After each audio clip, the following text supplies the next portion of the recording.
I realized something a bit embarrassing the other day. I was on the train with a podcast on for, honestly, probably 40 minutes. And then, right near my stop, I suddenly thought, wait, I actually haven't been listening properly at all. I think that's how most people listen to podcasts, to be honest. See, that makes me feel slightly better, because I genuinely felt guilty for a second. I thought, have I just spent 40 minutes listening to absolutely nothing? The funny thing is, you probably did absorb something. Maybe not every detail, obviously, but little bits tend to stay in your head without you noticing. That's exactly what happened, though. I remember somebody saying, I can't be bothered. And for some reason, that phrase followed me around all day. I was literally in the supermarket thinking, yeah, I can't be bothered either. That's such a British mood, by the way. But honestly, I think people underestimate how much language sinks in when they're relaxed. Maybe that's why podcasts feel different from lessons. Because when I listen to an actual listening exercise, I become weirdly tense straight away. Your brain switches modes. Suddenly, it's not, oh, I'm listening to something interesting. It becomes, right, I need to concentrate now. Which already sounds exhausting. Even hearing you say, I need to concentrate now, made me tired. Fair enough. Although I do think there's something oddly comforting about having voices in the background, especially when you're doing something repetitive. Oh, definitely. I always keep something on when I'm cooking now. Not even because I'm fully listening, I just don't like the flat being completely silent anymore. That's a very normal thing in Britain, actually. Loads of people grow up with the radio constantly on in the kitchen, even if nobody's properly listening to it. That feels very cozy somehow. Like there's always someone nearby chatting about something random. Exactly. And I think podcasts sort of inherited that feeling. They're not always there to teach you something directly. Sometimes they just keep you company for a bit. Which sounds a bit dramatic, but I genuinely think that changes the way people listen. When something feels like company, you don't panic if you miss a sentence. There's less pressure. And weirdly enough, that's often when language starts sticking. Actually, that reminds me. If you've only just discovered the podcast somehow, this is Mind the Gap. We usually end up chatting about language, culture, everyday English, occasionally food when Jan gets distracted.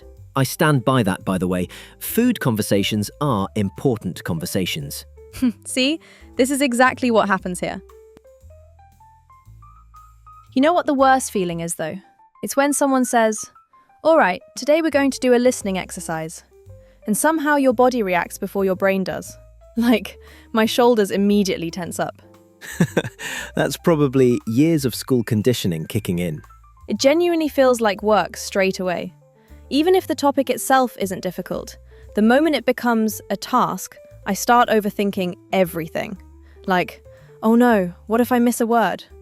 Then suddenly I miss 5 more because I'm panicking about the first one. That spiral is so common though, especially with language learning. Once people feel tested, they stop listening naturally. Funny thing is, I don't even realize I'm doing it. It's almost automatic. Like my brain suddenly goes, right, focus, this is important. Whereas podcasts feel a bit more forgiving. Nobody's waiting at the end with questions. You can miss a sentence and the world doesn't collapse. That's probably why I can listen to podcasts for ages. I was cleaning my kitchen the other night with one playing in the background, and somehow an hour disappeared without me noticing. There's a completely different rhythm to it. Lessons often feel very controlled. Everything's clear, organized, slightly slower than real life.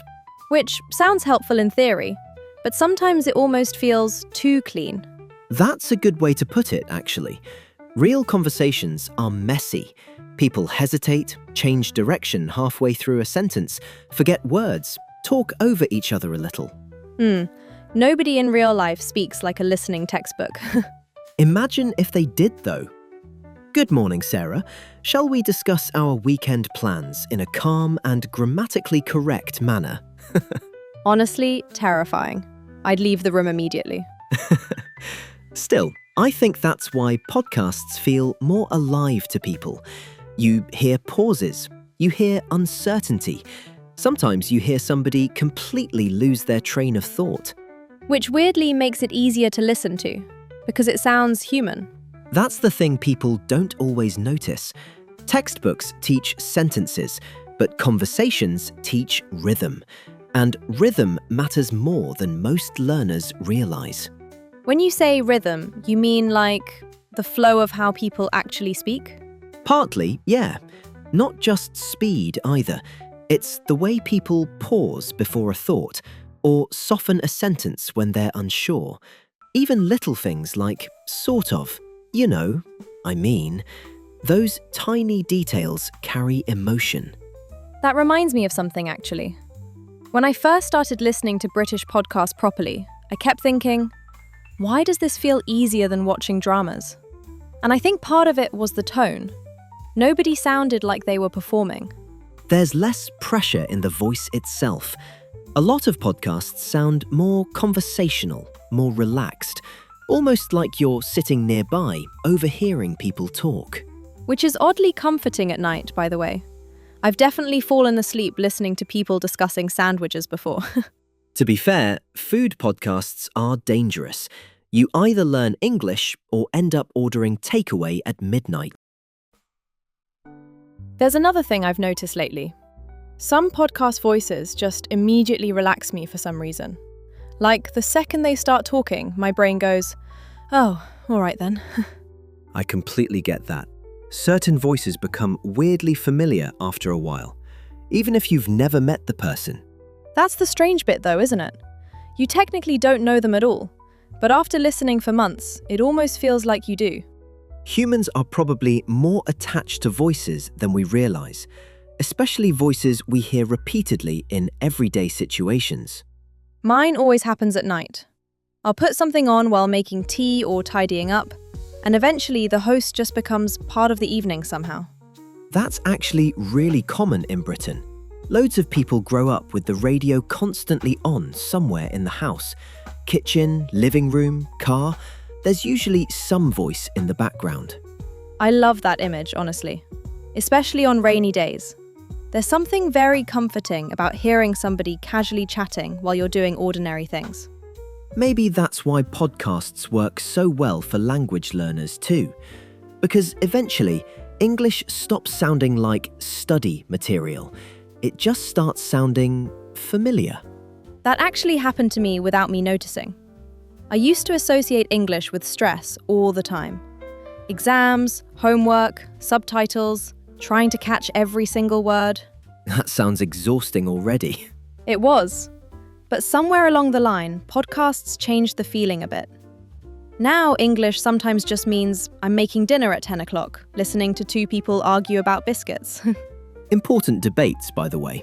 Deeply important. Still, I think routine plays a huge role in this. Once a voice becomes part of your daily rhythm, your brain stops treating it like a challenge. That explains why some podcasts feel easier over time, even if the English level hasn't changed. Well, I wouldn't even call it easier academically. It's more that your ears stop panicking. Your ears stop panicking is such a good way to describe it. Because language learners often think understanding means catching every word perfectly. But real listening usually isn't like that. A lot of it comes from familiarity, tone, rhythm, context. Funny thing is, I can recognize certain podcast hosts instantly now, like within 3 seconds, even before my brain fully wakes up. That's when a language really starts becoming part of life, though. Not when you memorize it, but when it quietly joins your routine. It stops feeling like this giant thing you need to conquer all the time. Sometimes it's just there, keeping you company while you wash the dishes. Which might sound small, but honestly, I think that changes people more than they expect. I still remember the first time I realized real English conversations were absolutely nothing like my textbooks. Honestly, I felt slightly betrayed. That's a very strong word. No, but seriously. At school, everything sounded so neat. It was always like, "Hello, David. How was your weekend?" "My weekend was very enjoyable, thank you." Nobody talks like that. Imagine someone actually saying very enjoyable in a pub conversation. You'd slowly back away from them. There's definitely a gap between learning English and hearing people actually use it. Real conversations are messy. People interrupt each other, mumble, lose their train of thought halfway through. Or they suddenly start talking faster for no reason. That used to destroy me. Especially in groups. One-on-one conversations are manageable, but once 3 British people start talking over each other slightly, everything becomes chaos. The worst part is when everybody laughs and you have absolutely no idea why.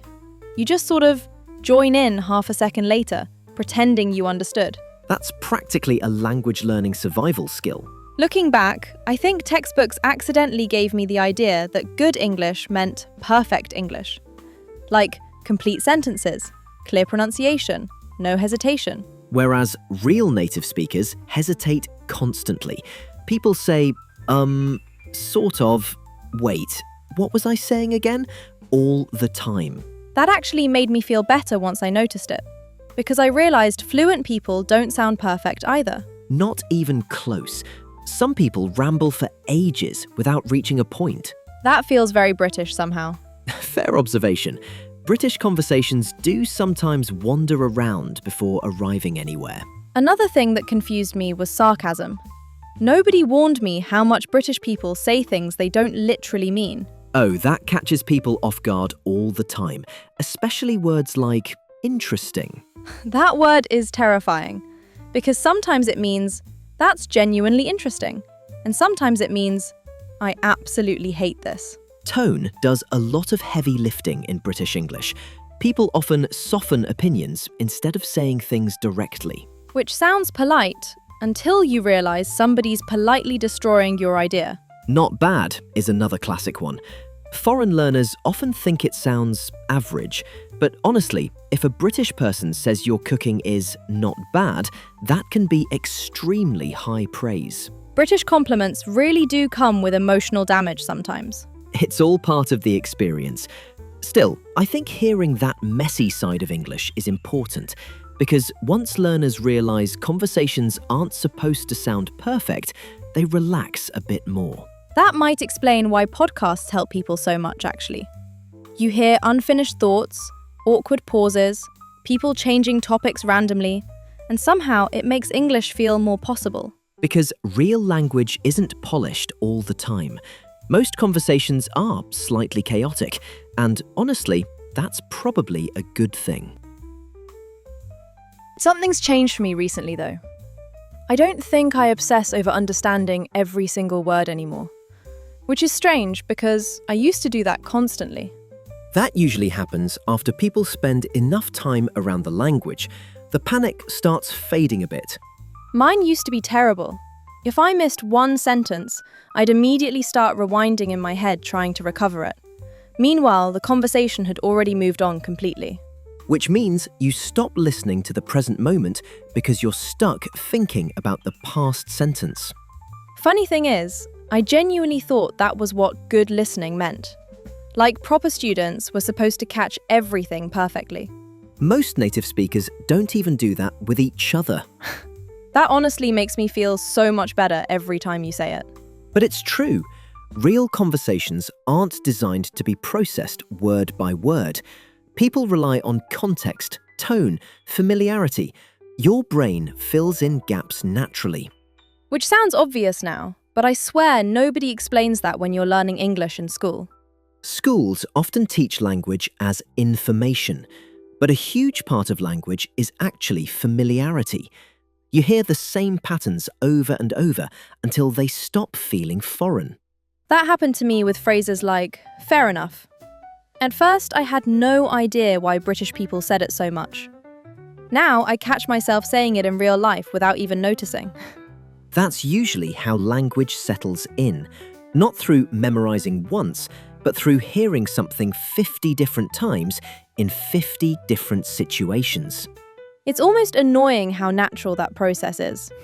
You spend years forcing yourself to study, and then suddenly your brain learns something while you're washing dishes.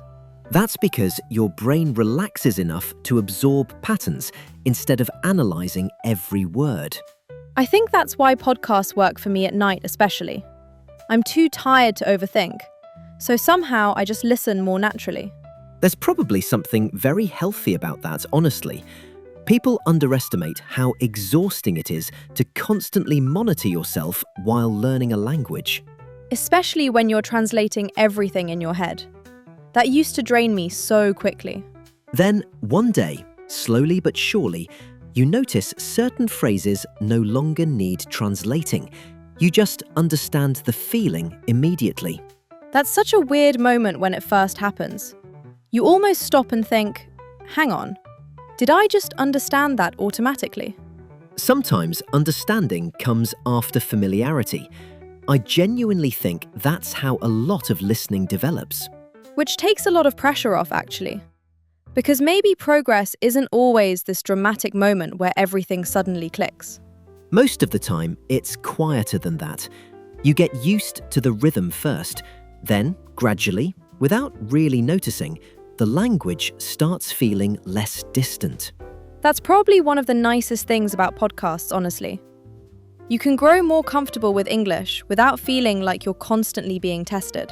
And oddly enough, that's often when people improve the most.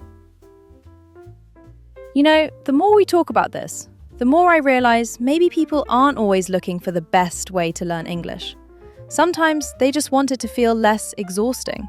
I think that's true for more people than we realize. Because once language starts feeling like constant self-improvement, it gets a bit heavy after a while. You stop enjoying it. Everything becomes productivity. There's definitely pressure online now to optimize everything. Study routines, listening hacks, vocabulary systems. Morning routines for language learning. People waking up at 5 a.m, drinking lemon water while shadowing podcasts. Which is probably somebody's ideal lifestyle, to be fair. Honestly, good for them. Couldn't be me, though. Same here. I think if learning starts feeling too rigid, people eventually burn out a bit. That word really fits, actually. Because I think a lot of learners aren't lazy. They're just tired. Especially if English has always been connected to stress. Exams, grades, interviews, pressure.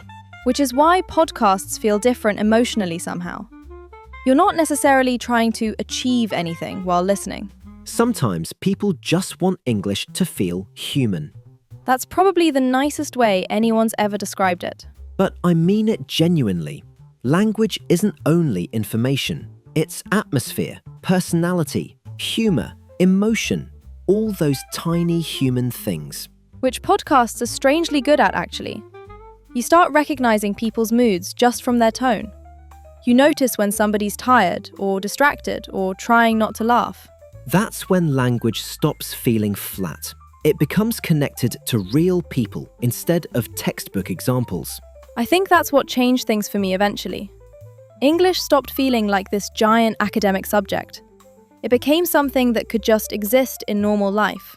Which sounds small, but honestly, that shift matters a lot. You know what's funny? Some of the English phrases I remember most clearly now are completely useless. That's usually the sign they arrived naturally. One of mine is still, that's a bit awkward. No idea why. I just heard it enough times that it permanently attached itself to my personality. That's actually a very useful British survival phrase. Honestly, I think half my English now comes from hearing people casually complain about weather and trains. Which is also extremely British, unfortunately. Before we disappear completely into British transport complaints, if you're listening and there's a podcast you always go back to, we genuinely love to hear about it. Doesn't even have to be educational, by the way.